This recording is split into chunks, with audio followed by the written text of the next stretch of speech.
साहब, क्या मेरी मदद कर सकते हैं? असहाय और दबी हुई आवाज़ सुनते ही राकेश चौंक गया। वो अपनी दुकान पर बैठा हुआ हिसाब किताब कर रहा था, लेकिन सिर उठाकर देखा तो सामने एक दुबला पतला आदमी खड़ा था। कपड़े मैले कुचैले, चेहरे पर थकान और आंखों में संकोच झलक रहा था। ऐसा लग रहा था जैसे बहुत हिम्मत जुटाकर वह कुछ कहने आया हो। राकेश ने गौर से उसकी ओर देखा और पूछा, क्या हुआ भाई साहब? आदमी ने नजरें झुका ली, फिर धीरे से बोला, मुझे घर जाने के लिए बस का किराया चाहिए।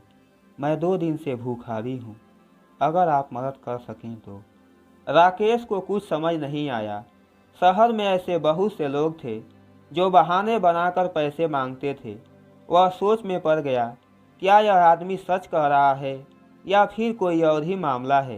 राकेश के दुकान में अक्सर भिखारी आते थे, लेकिन इस आदमी की आंखों में कुछ अलग था, एक अजीब सी ईमानदारी। उसने जेब से 200 का नोट निकालकर उसकी ओर बढ़ाया और कहा, लो, इससे बस का टिकट भी हो जाएगा और खाने के लिए भी कुछ खरीद सकोगे।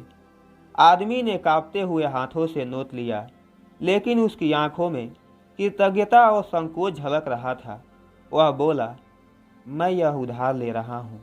मेरा नाम मोहन है और मैं जैसे ही घर पहुँचूँगा आपका उधार चुका दूंगा। राकेश मुस्कुराया, कोई बात नहीं भाई, जब हो सके तब लौटा देना। मोहन ने धन्यवाद कहा और सड़क पार करके बस स्टॉप की ओर चला गया। कुछ दिन बीत गए। राकेश इस घटना को लगभग भूल ही चुका था। दुकान में रोज ग्राहक आते, लेकिन मोहन की कोई खबर नहीं आई। उसने मन ही मन सोचा कि शायद वह आदमी भी उन्हीं लोगों में से एक था जो पैसा लेकर फिर कभी नहीं लौटते। एक शाम जब वो दुकान बंद करने वाला था, तभी किसी ने दरवाजे पर दस्तक दी। उसने चौंक कर देखा, सामने वही आदमी मोहन खड़ा था, पर अब उसकी हालत पहले से बेहतर लग रही थी। उसके कपड़े साफ थे, चेहरे पर थकान कम थी और हाथ में एक छोटा सा लिफाफा था।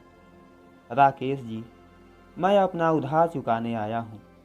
ये बात कहते हुए मोहन ने लिफाफा उसकी ओर बढ़ाया। राकेश मुस्कुराया और बोला, तुम्हें देने की ज़रूरत नहीं थी, मैंने बिना किसी उम्मीद के मदद की थी। लेकिन मोहन अपनी जिद पर अड़ा रहा और बोला, यह सिर्फ पैसे नहीं हैं, यह मेरा सम्मान है। जब आपने मेरी मदद की थी तब मैं बिल्कुल टूट चुका था, लेकिन आपकी सहायता ने मुझे हिम्मत दी। मैं एक छोटी कंपनी में मजदूरी करता था, लेकिन अचानक छटनी हो गई। जेब में पैसे नहीं थे और कोई सहारा भी नहीं था।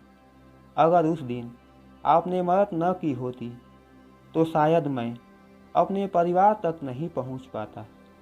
राकेश ने मोहन से लिफाफा नहीं लिया, बल्कि उसने मोहन से कहा, अगर तुम्हें सच में शुक्रिया अदा करना है तो किसी और ज़रूरतमंद की मदद कर देना, यही मेरी असली कीमत होगी। मोहन की आंखों में नमी आ गई। उसने हाथ जोड़ते हुए कहा, ठीक है साहब, मैं ज़रूर करूँगा। राकेश मुस्कुराया। वह जानता था कि एक छोटी सी मदद कभी कभी किसी की ज़िंदगी बदल सकती है। मेरे प्यारे दोस्तों, ये कहानी आपको कैसी लगी? आप अपनी राय कमेंट बॉक्स में दे सकते हैं।